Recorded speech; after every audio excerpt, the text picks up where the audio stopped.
Les 15 moments les plus émotionnels de WrestleMania.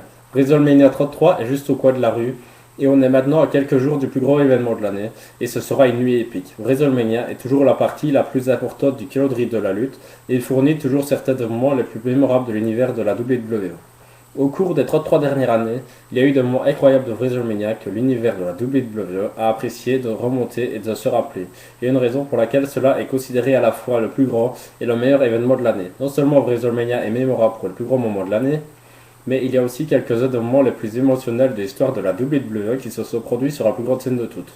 Ce qui suit est une liste des 15 moments les plus émotionnels des 33 derniers événements de WrestleMania, ceux qui ont secoué l'entreprise et qui ont forcé plusieurs à retenir leurs larmes. Ces moments ne sont pas seulement émotionnels dans ce qu'ils faisaient, mais ils étaient également émotionnels à cause de ce qu'ils voulaient dire, ce que les lutteurs avaient travaillé pour et combien ils avaient combattu pour être où ils étaient à ce moment-là. Case Charlotte contre Becky Lynch contre Sasha à WrestleMania 32.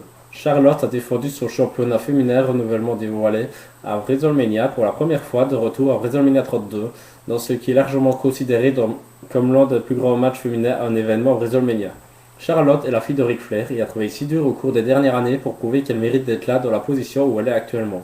Becky Lynch a combattu beaucoup de démons personnels pour commencer la formation d'être une lutteuse, et elle a prouvé qu'elle était assez bonne pour être nommée parmi les grandes. Alors que Sasha Banks était une ancienne championne féminine NXT à ce stade qui avait aussi quelque chose à prouver. Les trois femmes ont fait leur début à WrestleMania et elles ont catché dans cette nuit en avril 2016 pour prouver que la division féminine actuelle est la meilleure qu'elle n'ait jamais été. 14. Randy Savage et la réunion de Mademoiselle Elizabeth à WrestleMania 7. Randy Savage et Miss Elizabeth sont l'un des couples les plus connus de l'histoire de la WWE. Ils se sont séparés et ont composé tant de fois tout au long de leur longue carrière étaient en fait de la vie réelle à l'époque ainsi. En 1992, il semblait que Savage et Elizabeth étaient finis et que Savage venait de perdre un match menaçant sa carrière avec The Ultimate Warrior. Sensual Sherry a commencé à attaquer Savage juste après le match, jusqu'à ce qu'Elizabeth soit venue sur le ring et ait défendu son ami déchu. Elle jeta alors Sherry hors du ring, puis embrassa Randy. Il a alors tenu les cordes vers le bas pour l'aider à sortir hors du ring, quelque chose qu'elle avait toujours fait pour lui jusqu'à ce jour. 13. John Cena défait finalement le Rock à WrestleMania 28. WrestleMania 27 a commencé ce qui était une rivalité saisissante entre The Rock et John Cena quand The Great One a décidé de s'impliquer dans le match entre John Cena et The Miz dans l'événement principal. John Cena et The Rock se sont ensuite affrontés à WrestleMania 28 dans un match qui a été jugé Once in a Lifetime, un match que The Rock a fini par gagner. La victoire pour The Rock a été l'un des moments les plus choquants à cet événement WrestleMania, et la WWE a décidé de donner à John Cena une vengeance sur l'année suivante, où The Rock a finalement été champion de WWE à WrestleMania 29. Et alors là, il a affronté John Cena. Cena a finalement pris le dessus et a fait taire toutes les voix qui lui disaient que The Rock était tellement mieux que lui. 12. Zack Ryder remporte le championnat intercontinental à WrestleMania 32. Zack Ryder a été l'un des lutteurs les plus sous-estimés par la WWE depuis quelques années. Il a été à la WWE pendant presque 12 ans, mais c'était seulement à WrestleMania 32 qu'il a finalement pu entendre sa propre musique jouée à WrestleMania. Ryder a l'habitude de ne pas être utilisé dans les événements ou de faire partie de l'André le Géant Memorial Battle Royale. Mais l'année dernière, il faisait partie de l'épreuve du championnat intercontinental à l'échelle et n'a pas été définitivement considéré comme un favori dans le match. Il est venu comme un énorme choc quand c'est Ryder qui a grimpé l'échelle et a remporté le titre. Mais la WWE a décidé de lui retirer le titre moins de 24 heures plus tard le lundi soir à Raw, ce qui a finalement ruiné la chose. 11. Rowdy Piper dit adieu à WrestleMania 3. Rowdy Piper a fait face à Adrian Adonis à WrestleMania 3 dans un match cheveux contre cheveux. À ce moment, Piper était devenu une star populaire de la WWE et ce fut considéré comme son dernier match de la compagnie parce qu'il voulait s'éloigner de la lutte et commencer une carrière dans le cinéma. Piper a gagné le match et a quitté l'arène avec une ovation de la foule et une foule se levant. Sans surprise, la pause de la lutte pour Randy n'a duré que 2 ans et l'étoile canadienne est revenue juste 2 ans plus tard à WrestleMania 5. Rowdy est finalement tristement décédé en juillet 2015 suite à une crise cardiaque, ce qui a permis à l'univers de la WWE de faire leur adieu à la légende. Presque 20 ans après son match de la retraite à WrestleMania. 10. Seth Rollins encaisse le Money in the Bank à WrestleMania 31. WrestleMania 31 a été un événement exceptionnel pour le mois, mais il est préférable de se rappeler que Seth Rollins est devenu la première star à jamais encaisser son Money in the Bank sur la plus grande scène de tous. Rollins avait déjà été battu par Randy Orton, mais plus tard dans la nuit, il a décidé d'envahir le match entre Brock Lesnar et Roman Reigns. Il a alors frappé avec son cœur couteau pour gagner le championnat du monde WWE pour la première fois. Rollins s'ensuit tue à titre de règne long après cela. Il était encore plus émotif pour Rollins qui célébrait sa toute première WrestleMania en tant que star après The Shield dissous en 2014. Si ce n'était pas pour la blessure de Rollins en novembre 2015, on pense qu'il aurait eu un titre beaucoup plus long. 9. Ultimate Warrior et Hulk Hogan à WrestleMania 6. Hulk Hogan et Ultimate Warrior ont eu une longue rivalité fantastique tout au long de leur temps à la WWE ensemble. Tout cela est venu à une tête d'affiche de WrestleMania 6 avec le championnat intercontinental en jeu.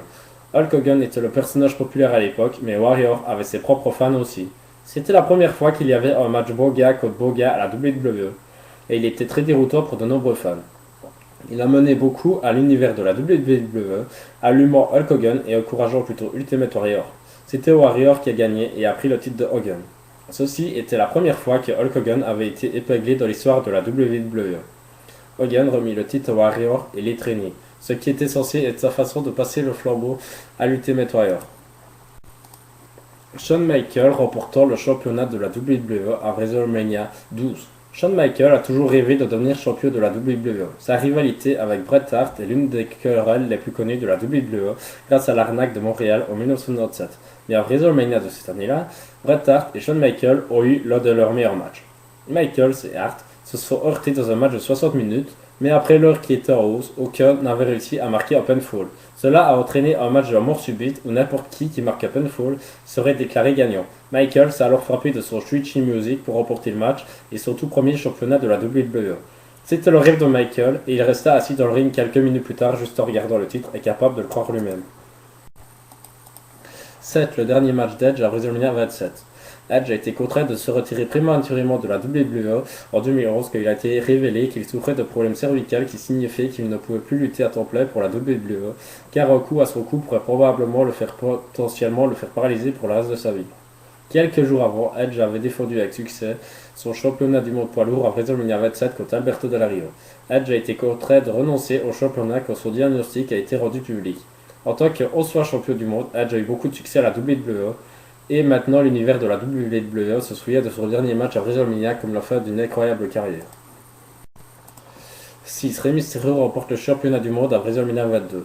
Rey Mysterio était le meilleur ami d'Eddie Guerrero avant sa mort en 2005 et il a ensuite consacré sa performance dans le Royal Rumble, un match qu'il a gagné pour assurer sa place dans l'événement principal de WrestleMania.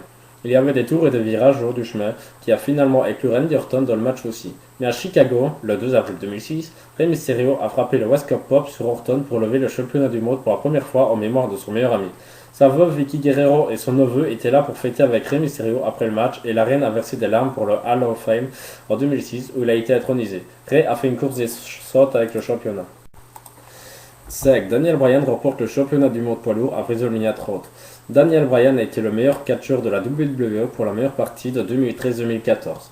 Il a été appelé joueur B+, par l'autorité et ils ont déclaré qu'il n'allait jamais être le champion ou le visage de l'entreprise. Bryan a été contraint de lutter contre ce stéréotype pendant la majeure partie de l'année avant que tu sois venu à une tête d'affiche de WrestleMania 30 quand Bryan a été obligé de lutter 2 fois l'événement. Bryan a d'abord fait face à Triple H pour le droit de se battre pour le championnat du monde poids lourd de la WWE plus tard dans la nuit. Et ce match est terminé en faveur de Bryan quand il a défait Triple H, Batista et Orton dans un triple menace match pour finalement battre l'autorité et de devenir le champion du monde poids lourd. Cet événement de WrestleMania est maintenant appelé YesMania par l'univers de la WWE. 4. Shawn Michaels est forcé de se retirer à WrestleMania 26. Shawn Michaels a une longue carrière à la WWE, mais il a été impliqué dans une blessure quand Michaels faisait face à l'Undertaker à WrestleMania 25 et est devenu un autre nom qui a été ajouté à sa célèbre série d'invaincus. Michaels a ensuite été convaincu de faire face à l'Undertaker encore l'année suivante, car il avait un point à prouver. Il a été déclaré qu'il devait faire face à l'Undertaker et s'il ne pouvait pas, alors il prendrait sa retraite. Le match est alors devenu un match menaçant sa carrière. Le match a été l'un des meilleurs de la carrière de Michaels, et après avoir perdu le match, l'Undertaker a choisi Michaels et le couple s'est embrassé dans le ring. C'était une belle fin à une carrière incroyable. Michaels est l'une des seules stars de l'histoire de la WWE qui est restée à la retraite depuis qu'il s'est éloigné de l'entreprise. 3. Ric Flair se retire à WrestleMania 24. Ric Flair est une légende de l'univers de la WWE et il est un ancien 16 fois champion du monde et en 2008, il a été décidé que le temps de Ric dans le ring devait prendre fin. Flair faisait face à son ami de longue date Shawn Michaels dans le match où la carrière de Flair a été mise en jeu. La construction du match indique Larry que la prochaine fois que Flair perdrait un match contre eux, il serait forcé de prendre sa retraite. Rick est allé sur une série de victoires de novembre 2007 jusqu'à WrestleMania, quand il est venu contre Michaels. Les deux étaient de bons amis et ils ont construit un match de l'année, une belle performance, jusqu'à ce que Michaels prononce les mots « Je suis désolé, je t'aime », avant qu'il ne frappe Flair avec son Switchy Music et a terminé la carrière de la légende. 2. La fête de la série d'invincibilité de l'Undertaker à WrestleMania 30. The Undertaker est l'une des superstars les plus connues de l'histoire de la WWE. Depuis son anniversaire à WrestleMania 7, Undertaker a eu une série d'invincibilité au plus grand événement de l'année. Tout cela est arrivé à une triste fin en 2014 que Challenger s'avérait trop fort pour The Deadman. Undertaker a pris la bête incarnée, The Beast, en français, Brock Lesnar, et à la surface il ressemblait à un match que Undertaker pourrait facilement prendre le dessus. La fin du match a changé quelques fois avant le spectacle, mais Lesnar a détruit la légende facilement et après un troisième F5, il a cloué The Undertaker et a mis fin à la séquence après 21 défenses réussies. Les fans de l'arène et à la maison étaient assis et étaient choqués pendant qu'ils essayaient de comprendre ce qui venait juste de se passer. Eddie Guerrero et Chris Benoit à WrestleMania 20. Eddie Guerrero et Chris Benoit étaient les meilleurs amis pendant toute leur carrière à la WWE jusqu'à WrestleMania 20 où le duo était tous les deux titulaires d'un titre. Eddie faisait face à Kurt Angle avec son WWE Championship sur le ring et il a pris le dessus contre la machine de soumission. Chris Benoit avait les chances contre lui dans l'événement principal où il a été mis dans un match triple menace pour le championnat du monde poids lourd contre Shawn Michaels et Triple H. Benoit a fait la surprise et a remporté le titre mondial pour la première fois avant Eddie qui est apparu dans le ring après son match. Les deux amis ont célébré la victoire incroyable. Des confettis sont tombés dans toute l'arène. Savoir que ces deux étoiles ne sont plus parmi nous rend ce moment encore plus émotionnel pour l'univers WWE. Voilà, ce sera tout pour cette fois. Je vous remercie d'avoir écouté cette vidéo et on se retrouve dans la prochaine vidéo.